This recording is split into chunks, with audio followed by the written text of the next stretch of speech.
Bienvenidos y bienvenidas a esta presentación del libro El hambre de Haití, terremoto, olvido y paradojas de la solidaridad, que acaba de publicar la Universidad Iberoamericana León. Los autores somos yo, Fabrizio Lorusso, y Romina Vinci, periodista italiana, quienes fuimos a Puerto Príncipe y los alrededores. Yo, en mi caso, después del terremoto destructor de enero de 2010, que hizo más de 250.000 muertos, y 1,5 millones de desplazados y decenas de miles de personas en carpas y campos precarios ahí viviendo en la ciudad. Y en el caso de Romina, casi un año después, cuando ya explotó la epidemia de cólera. Entonces, entre 2010 y 2011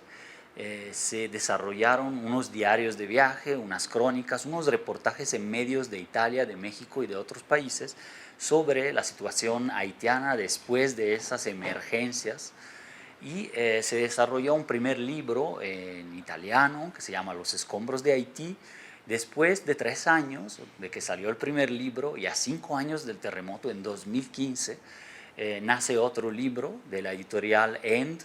de Italia, también con más reportajes fotográficos por parte de Romina y un diario de ella, y también de mi parte más reportajes sobre la situación política de Haití, y ya no solo un diario con esos días, ¿no?, y esos momentos desgarradores después del terremoto. Entonces se enriqueció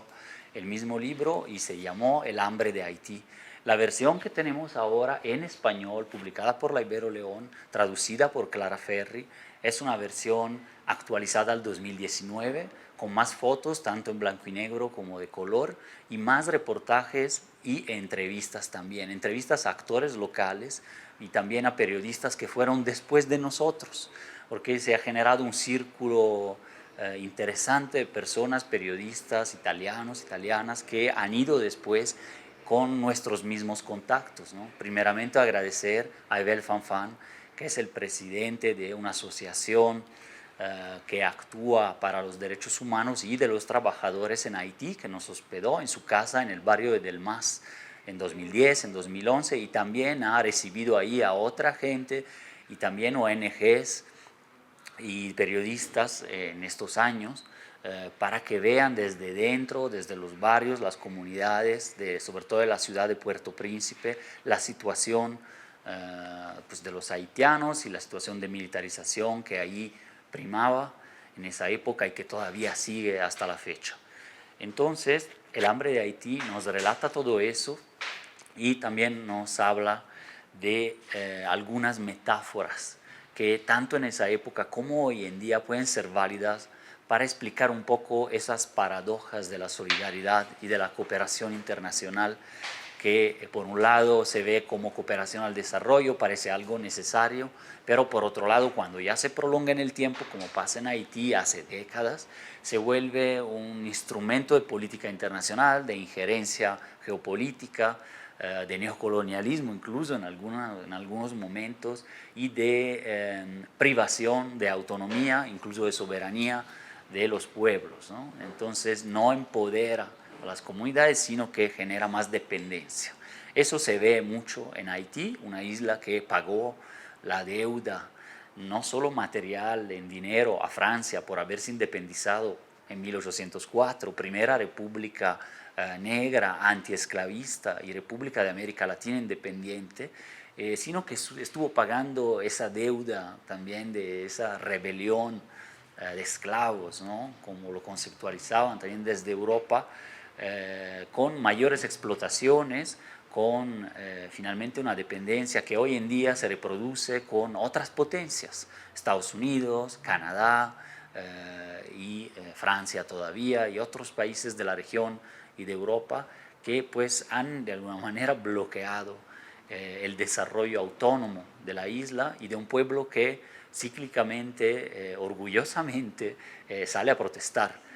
Entonces también en esta actualización hablamos del país bloqueado, ese movimiento social que desde 2018 protesta en contra de una clase política corrupta en las calles, ya con decenas de muertos, y que es un tema de que se habla menos, ¿no? Se habla menos sin duda que Chile, o se conoce menos de Venezuela o de Nicaragua o de Ecuador, Bolivia, etcétera, ¿no? Entonces aquí está el tema haitiano también en el libro. Entonces, además de los diarios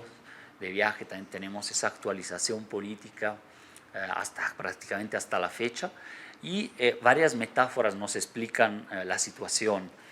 de cómo estaba Haití con esa cooperación internacional y de cómo está todavía a la fecha, ¿no? La República de las ONGs le llaman, porque hay más de 10.000 organizaciones internacionales con sus propias lógicas, sus propias dinámicas, fragmentando de alguna manera el estado del bienestar o el estado social en múltiples actores. Hay ayudas selectivas, se privilegiaban grupos internacionales, ONGs grandes que pueden interactuar en inglés, en francés, y no grupos pequeños haitianos que sin embargo conocían las realidades locales, ¿no? Entonces es otro mecanismo